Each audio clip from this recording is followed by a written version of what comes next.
Bonjour et bienvenue sur notre chaîne. Aujourd'hui, nous allons explorer un sujet essentiel, comprendre l'autisme. Décrit pour la première fois par le pédopsychiatre Léo Canet en 1943, l'autisme typique est désormais reconnu comme une composante des troubles du spectre de l'autisme, TSA. Ce terme englobe un ensemble plus large qui reflète mieux la diversité des expériences vécues par les personnes autistes. Dans cette vidéo, nous aborderons les différents aspects de l'autisme, ses manifestations, ainsi que l'importance de la sensibilisation et de l'inclusion. Alors, restez avec nous pour en apprendre davantage sur ce sujet fascinant et complexe. Les troubles du spectre de l'autisme, TSA, se caractérisent par des perturbations des interactions sociales, des difficultés de communication, tant verbales que non verbales, des comportements présentant des intérêts et des activités limitées, stéréotypés et répétitifs, des réactions sensorielles atypiques. Ces caractéristiques peuvent engendrer des défis d'apprentissage et d'intégration sociale. L'autisme, ainsi que les TSA, se manifestent généralement dès la petite enfance, souvent avant l'âge de 3 ans, et persistent tout au long de la vie. En France, environ 700 000 personnes sont concernées, toutes faisant face à des handicaps sociaux. Contrairement à une idée reçue, l'autisme n'est pas nécessairement synonyme de retard intellectuel. Par exemple, le syndrome d'Asperger est un TSA qui s'accompagne d'un développement intellectuel souvent très bon. Cependant, un tiers des individus ayant un TSA présentent une déficience intellectuelle, qui peut varier en gravité.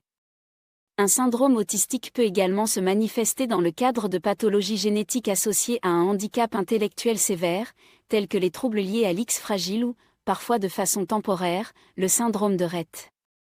Il est donc courant que les examens médicaux chez un patient atteint de TSA et présentant un trouble du développement intellectuel incluent des recherches sur ces pathologies. Des troubles affectant les relations interpersonnelles, la communication et le comportement. Les personnes atteintes d'autisme peuvent sembler peu accessibles aux autres, éprouvant des difficultés à établir les contacts nécessaires à la création de relations interpersonnelles, en particulier en ce qui concerne le contact visuel. Elles ne réagissent souvent pas lorsqu'on les appelle, sourient rarement et semblent ne pas saisir les sentiments et émotions des autres. Les troubles de la communication liés à l'autisme touchent à la fois le langage et les aspects non-verbaux de la communication. Une proportion significative de personnes ayant un TSA, bien que ce ne soit pas la majorité, présentent des troubles du langage, tels que la répétition incessante de phrases, l'utilisation de formulations inhabituelles et la difficulté à utiliser des termes abstraits. Certains ne parlent pas du tout et beaucoup éprouvent des difficultés à engager un dialogue. De plus, ces personnes peuvent avoir du mal à comprendre et à utiliser des éléments de communication non verbale, tels que les gestes, les expressions faciales, le regard ou le ton de la voix. Les personnes atteintes d'autisme présentent fréquemment des comportements répétitifs, tels que des balancements du corps, des battements de mains ou des rotations. Elles peuvent aussi adopter des comportements auto-agressifs, comme se mordre les mains ou se cogner la tête, ou se montrer inappropriées, pleurant ou riant sans raison évidente. Ces individus développent souvent un attachement à des objets qu'ils manipulent de manière inhabituelle, par exemple en les alignant ou en les faisant tourner de manière répétée. En général, elles ont une faible tolérance au changement, que ce soit dans leur environnement, leurs horaires, leurs vêtements ou leur alimentation. Une situation imprévisible peut entraîner des réactions d'angoisse, de panique, de colère ou d'agressivité. Paradoxalement, bien qu'elles puissent sembler indifférentes au monde qui les entoure, ces personnes peuvent être extrêmement sensibles à des stimuli tels que la lumière, le contact physique ou certaines odeurs, provoquant des réactions de rejet très marquées. L'autisme et les autres TSA sont souvent accompagnés de troubles du sommeil, de problèmes psychiatriques tels que la dépression ou l'anxiété, ainsi que de troubles du développement, comme des difficultés d'apprentissage ou des troubles de l'attention ou hyperactivité. Environ un enfant autiste sur 5 souffre également d'épilepsie. Les premiers signes, avant l'âge de 3 ans. Les premiers signes évocateurs de l'autisme apparaissent généralement entre 18 et 36 mois. L'enfant peut sembler trop calme ou, au contraire, excessivement agité. Il montre souvent une indifférence au bruit ambiant et aux personnes qui l'entourent, ne répond pas à son prénom et réagit peu aux séparations et aux retrouvailles. Il sourit rarement, reste souvent silencieux, évite le contact visuel, ne joue pas à des jeux de faire « coucou », ne pointe pas du doigt et n'essaie pas d'imiter les adultes. Une origine multifactorielle, largement génétique. L'autisme et les autres TSA sont associés à des anomalies précoces, souvent anténatales, du neurodéveloppement. Des techniques d'imagerie médicale ont montré que la formation et l'organisation de certains réseaux cérébraux spécialisés diffèrent chez les personnes vivant avec un TSA. Ces réseaux sont dédiés à la communication sociale et à l'adaptation comportementale selon l'environnement. Par ailleurs, la biologie moléculaire a identifié plusieurs centaines de gènes dont les variations semblent augmenter la susceptibilité à l'autisme. Ces gènes jouent un rôle dans divers processus biologiques, notamment dans la formation du système nerveux et des connexions synaptiques, ainsi que dans la synthèse de substances chimiques essentielles au bon fonctionnement du cerveau. Il est désormais reconnu que les TSA ont une origine multifactorielle, avec une forte composante génétique. Être de sexe masculin et avoir des antécédents familiaux sont des facteurs de risque bien établis. L'influence de facteurs environnementaux comme la neuroinflammation, les infections virales ou les toxines pendant la grossesse est également envisagée, bien que leur nature précise reste encore à définir. Une naissance prématurée constitue un autre facteur de risque significatif. De plus, certains médicaments antiépileptiques administrés à la mère durant la grossesse, tels que la dopakine, sont actuellement controversés. 4 garçons pour une fille ?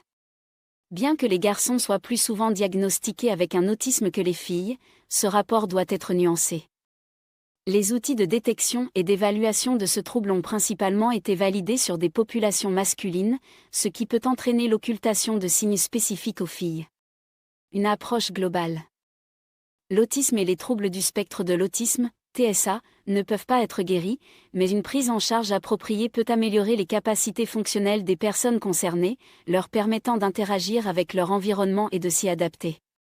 Étant donné que ces troubles persistent tout au long de la vie, la prise en charge, qui doit être pluridisciplinaire et individualisée, doit suivre l'évolution du patient depuis l'enfance, à travers l'adolescence et jusqu'à l'âge adulte. Cette prise en charge repose sur une approche comportementale et développementale, intégrant des dimensions sanitaires, médico-sociales et sociales. Dans la mesure du possible, elle est élaborée et mise en œuvre en collaboration avec la personne concernée, plutôt que pour elle. L'importance du dépistage précoce. Pour prendre en charge efficacement les personnes présentant un TSA, il est essentiel de les identifier correctement. Un dépistage précoce, idéalement dès 18 mois, est donc crucial, plus la prise en charge est entamée tôt, meilleurs seront les résultats. Une intervention précoce permet d'obtenir des progrès significatifs et de prévenir l'apparition de handicaps supplémentaires.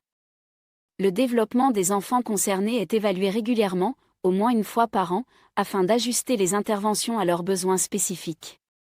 Ils bénéficient de soins psychoéducatifs, axés sur le jeu, pour les aider à développer leurs compétences linguistiques, cognitives, sensorielles et motrices, à adapter leur comportement et à gérer leurs émotions. Ces interventions se déroulent à domicile, dans leur environnement habituel, et impliquent leur famille. L'objectif est d'équiper l'enfant, ainsi que son entourage, d'outils pour faciliter l'interaction sociale et favoriser son autonomie. Un enjeu majeur est de les scolariser et de les accompagner dans leur intégration sociale. Pour une minorité de personnes qui ne peuvent pas s'intégrer socialement, des centres d'accueil spécialisés ont été créés en France depuis 1996, mais ils demeurent peu nombreux. De nombreux adultes autistes sont actuellement placés dans des établissements inadaptés, hôpitaux psychiatriques, institutions pour personnes en situation de handicap ou sont laissés à la charge de parents vieillissants. Les médicaments ? À l'heure actuelle, aucun traitement médicamenteux ne guérit l'autisme.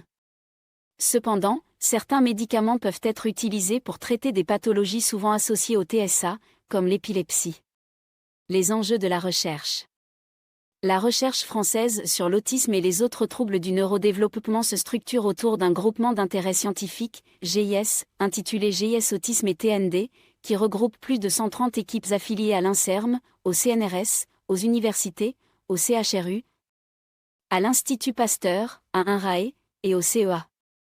Des chercheurs et des praticiens issus de diverses disciplines telles que l'imagerie, la biologie moléculaire, la génétique, la recherche clinique, la psychologie, les sciences cognitives et les sciences sociales collaborent afin de mieux comprendre les mécanismes de l'autisme, de les relier aux aspects cliniques, d'élaborer de meilleures méthodes de détection et d'intervention, et d'explorer comment la société peut mieux inclure ces individus.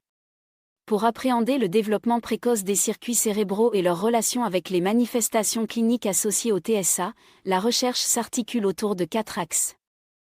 La période pré- et périnatale, il s'agit d'examiner les interactions entre les gènes et l'environnement lors de l'établissement des réseaux cérébraux. L'enfance, il est essentiel d'analyser la trajectoire de développement et d'éventuelles régressions en identifiant les réseaux neuronaux concernés et en les reliant aux manifestations cliniques, ce qui nécessite de découvrir de nouveaux marqueurs et de développer des outils de diagnostic. L'adolescence, la recherche sur l'évolution des troubles du développement durant cette phase cruciale de maturation cérébrale est limitée, alors qu'ils peuvent s'améliorer ou, au contraire, se détériorer, pouvant mener à une transition vers la schizophrénie.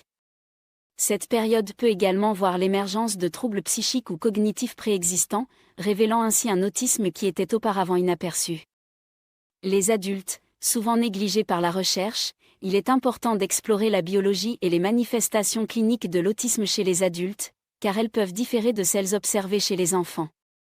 Tous les aspects de l'autisme à l'âge adulte doivent être étudiés, notamment le tableau clinique, les troubles associés, les mécanismes de compensation, la biologie et les dimensions sociologiques.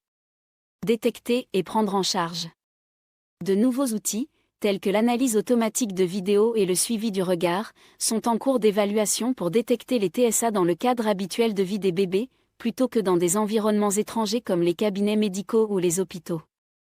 La linguistique est également utilisée pour mieux analyser les particularités du langage dans ces troubles.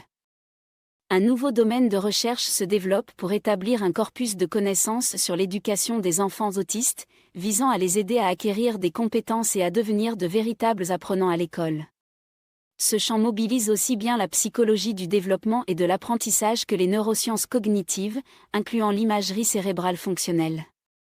Les sciences humaines et sociales, sociologie, économie, psychologie, sont également sollicitées pour comprendre comment la société accueille, ou non, ces individus. La Stratégie nationale pour les troubles du neurodéveloppement, autisme, dit TDI, 2023 à 2027.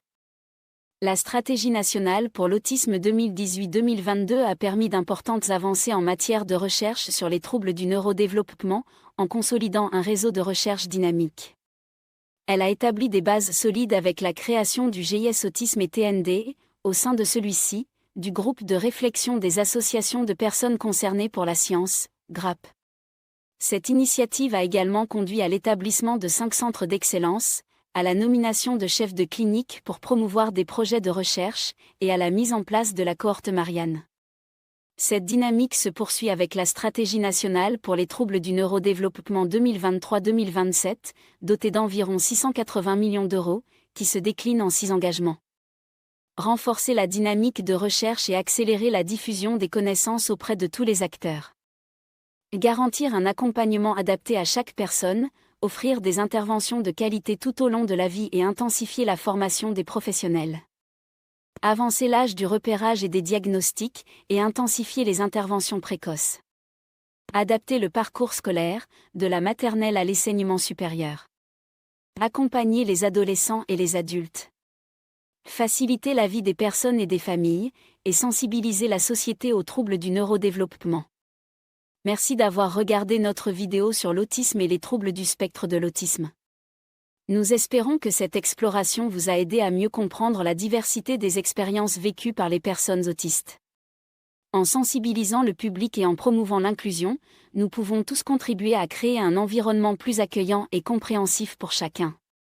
N'hésitez pas à partager vos réflexions et vos questions dans les commentaires ci-dessous, et si vous avez trouvé cette vidéo utile, pensez à vous abonner à notre chaîne pour ne pas manquer nos prochaines explorations sur des sujets de santé et de bien-être. À très bientôt!